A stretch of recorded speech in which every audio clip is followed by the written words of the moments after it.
I made 250 trades last year without a single loss. Thanks for joining me today on my channel. This is Discovering My Dividends. And today I'm going to talk about how I made those 250 trades without a single loss and kind of dive into the strategy that I used a little bit. So this is for anyone who's thinking you can't win in the stock market. And I think with the strategy that I've built up over the last several years, it is kind of proving that wrong. It kind of really comes down to how you set yourself up and how you're going to put yourself into that. So I'm not an advisor, so anything you hear on here is not necessarily advice. I'm really just sharing what I've done and what I've found success with. For you to find success, you have to kind of do the same thing, is kind of find your strategy, find your method, and build it up over time, and eventually you can come up with something that will give you success. Now, the secret to trading successfully, well, that's one of the things we're going to get into. And what's the key to winning? So for an example here, a $6 stock and a $100 stock, doesn't matter which one you're buying. So whichever stock you're buying, it's really kind of irrelevant. What I use for success is 1% gains. So by taking a whole bunch of 1% gains, I put myself in a positive situation. What should have I done when I started? So way back when I first was thinking, oh, I'm going to be a day trader and I'm going to make thousands of dollars. What I do is keep it small to win, right? So if you're going for those big wins, you're less likely to know whether or not those big wins are going to happen, unless you have some insider trading, which is supposedly illegal. I think for the regular person, the average person like myself, you don't have access to what that is, right? You don't have access to that inside information. So the first thing is, here's your beginner safety check. Number one, do I understand what I'm buying, right? So do you understand what you're buying? If yes, well, that's step number one. Number two, can I hold this during a market drop? Well, I buy largely just dividend stocks and aristocrat dividend stocks. So what that means is they've had a long history of paying out dividends and basically being a solid company that always is trying to grow and increase those dividends over time. So they're very stable. So I'm looking for stocks that are very stable in good times and most likely be able to kind of go through the hard times. Sometimes if they have what is called a moat, with a lot of kind of historical words here, but the moat is not like medieval times in a castle, but it is similar, where it kind of keeps all that evil away and kind of helps them keep prospering even when everything else is experiencing a tough time. So number three is, does this fit my plan? Well, for my plan, which I kind of adjusted my strategy around what I thought I would be able to do and what would work, is these dividend stocks. So the dividend stocks definitely fit my plan. Now the question is, do they fit yours?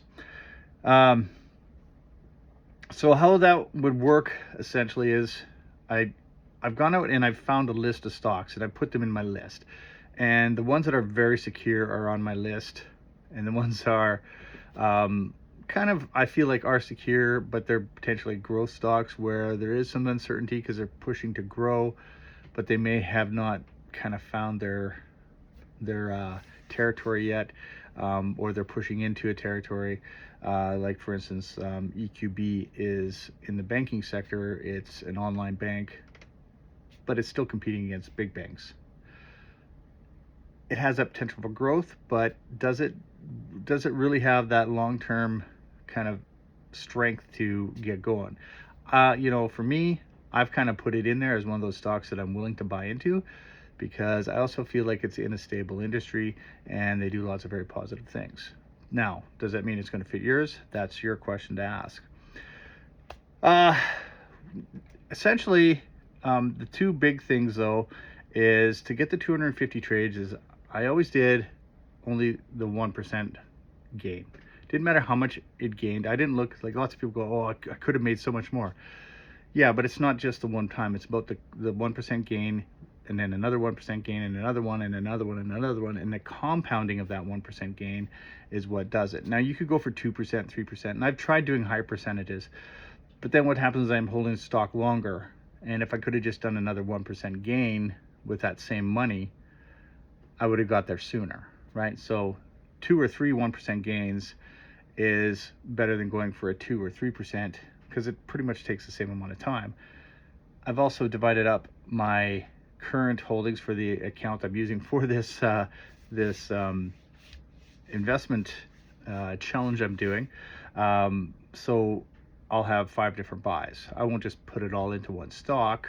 And so when you start, of course, if you only start with $50 or $100 like I did, you're going to have to take that money and just put it all into one stock. But as you get more money and you start getting more compounding going on, you might want to have 2 or 3, maybe 4 or 5 stocks. I do 5, so I can do 5 different buys, and I want to try and buy and sell that money as much as I can, and preferably within 24 hours. That doesn't happen. In fact, it happens less often than I'd like it to, but the fact is those 1% gains really make it work. Now, the other thing is when you start out and you don't have any experience, starting small with the $50 or $100 in your account, you might feel like, well, I'm not doing anything. So 1% of $100 is $1. So to gain $1 in a day really seems pointless to a lot of people. But you don't know how to trade stocks. You don't know what stocks are working. You haven't been following stocks to see how they perform. Therefore, starting small makes a lot of sense till you get kind of some knowledge under your belt. Now, if you do have some knowledge to start with, maybe you start a little bigger, like $1,000. But even still, you might take that $1,000 and break it into $250 buys, or $500 buys, or $200 buys, whatever kind of fits your plan. And I'd say split that up into probably at least 5 different buying packages, so $200 into each buy, because you're going to be following more stocks. Then you're going to be understanding what's kind of volatile, what's not, and then of course you're going to be following the news, and you're going to understand what's going on in the news. You're going to be following what's happening in markets, what's happening in the industries you're trying to buy into, and having those small little buys is a little more forgiving if you make a mistake. Now, if you've taken the time to find the stocks that you'd like to invest in, like for instance, if they're dividend stocks like mine, you have a set of stocks and you kind of understand what they're about already because you've done that research, and then doing these small buys limits the amount of risk you're going to feel like you're taking each time you do a buy and a sell. So small, 1%, those are kind of the key features, I think, if you're new, that you really want to focus on when getting into the stock market. And that's been my secret to success. So thanks for joining me. I do invest through WealthSimple as my online broker. I do have a link for anyone who's from Canada who's buying Canadian stocks or ETFs. 0 fees, and I only am recommending because they're easy to use. And if you use my link, we both get a similar, I think we get the same reward. Now, next time I'm going to be choosing which stock to buy and kind of go through the process of how I determine what stock I'm going to buy. Thanks again for joining me. We'll see you next time.